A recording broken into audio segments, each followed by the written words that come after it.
You might not be making the progress that you want to in music, whether it be you think you're too old or you're just wondering why it hasn't happened for you yet. It's not necessarily about lacking skills. The real issue is how you've been planning your music career. I'm going to break down 4 or 5 key points that will definitely help you level up.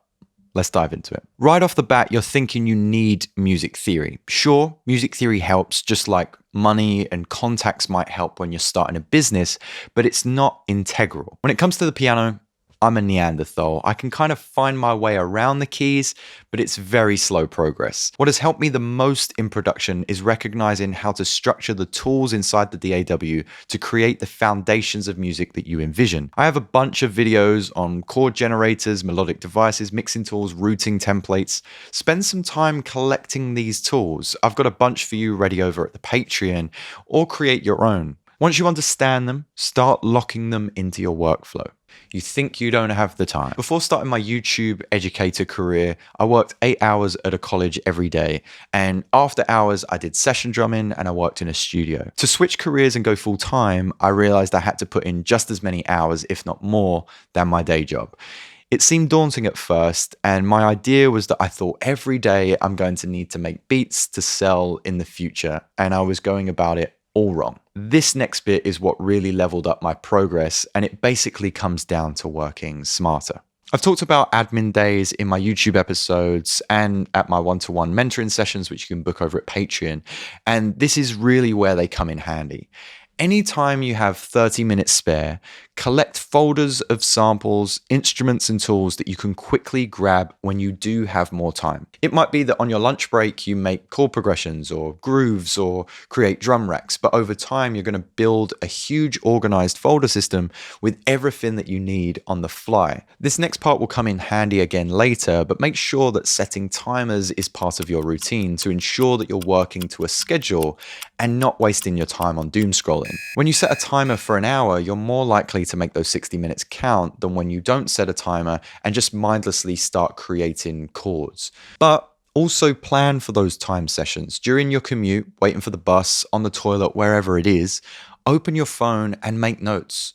Know what you're going to want to work on later and how you'll do it. This way, you're always ready to execute. All right, let's talk about unrealistic expectations. I've been talking about this a lot in my mentoring sessions, and it's probably going to ring true with a lot of you as well.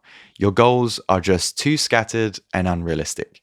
You're probably juggling way too many things at once and burning out. Focus on that one lowest bar that you can achieve within your time frame. Once you hit that goal, then identify your next step. You must plan your roadmap to success step by step instead of overwhelming yourself. I'll give you an example. This is an absolutely true story from last week. I had a client sit down with me and say, okay, I'm going to add 1 hour of piano practice, 4 hours of songwriting, finish 3 songs a week, and release 1 song every 3 weeks. And I asked, okay, what time do you leave for work? They said 7 a.m. I was like, okay, what time do you get home from work? And they were like, not often before 7 p.m. How much of this new schedule are you already implementing? And they were like, oh, I have piano lessons once a week and I make beats on the weekend. I probably finish a song every few months. You probably already recognize the problem. I told them, how are you going to magically turn that around into finishing 3 songs a week and releasing 1 every 3 weeks when you only have 2 songs from last year on your Spotify? See, you might be really good at goal setting, but they need to be realistic and attainable targets. You need to incrementally increase them over time as you get used to your new work schedule.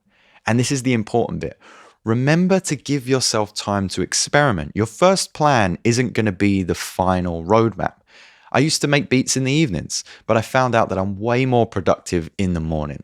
So I get up a little bit earlier now, and you need that time to experiment with, like, how early is too early? How late is too late? When do I work best? Experiment and then track your results. Okay, stick around for the final point, as I genuinely think it's one of my biggest proponents for making huge leaps in my musical goals. But first, let's just talk about planning your musical releases.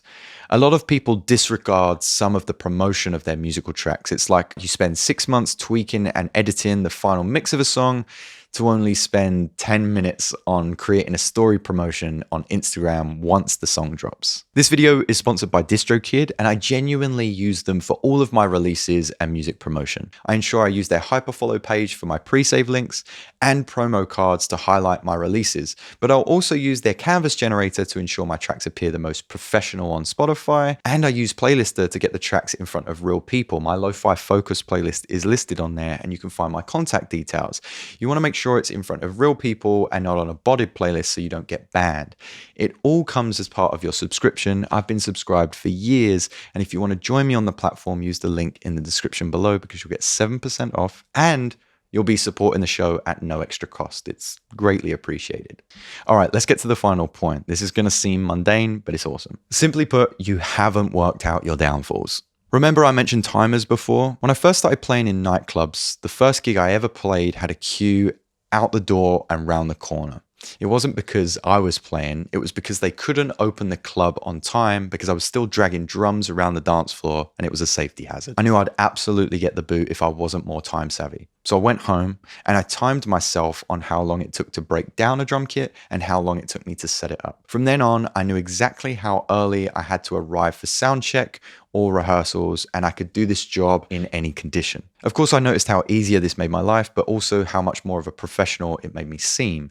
I then went on to apply this to every part of my career. So for instance, I timed myself, how long does it take to create a chord progression, a melody, a groove, mix, and then master. Whatever takes the longest is usually my biggest struggle. So I work on that when I have the time, but I also make it the last step of my process. I know I'm talking at you and this is a lot of information, but let me repeat that. Whatever takes the longest in my process, whether it be chords, bass, melody, drums, I do that thing last. Why? Grooves are easy for me, so I start creating a drum rhythm first to get the ball rolling in the right direction, rather than starting with something that I get more stuck on.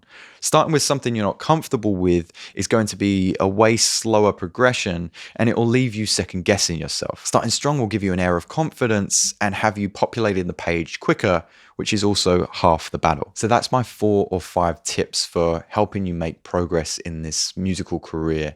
If you made it this far in the video, thank you so much, but I have one favor to ask. It's kind of a favor to me, but for you in the future. If this video was helpful, please do screen record or screenshot any part of it and share it to your Instagram story. Anybody that tags me at the Will Hatton in their story will get a repost. I'll try and repost as many people as I can, and it will help the community to grow and meet their goals, but also put you on my radar so I can help support you in the future, whether it be with track feedback, playlisting you, or mentoring should you want it. Thanks as always for swinging by. As per, there's extra content at the Patreon. Take care of yourself, and I'll see you next time.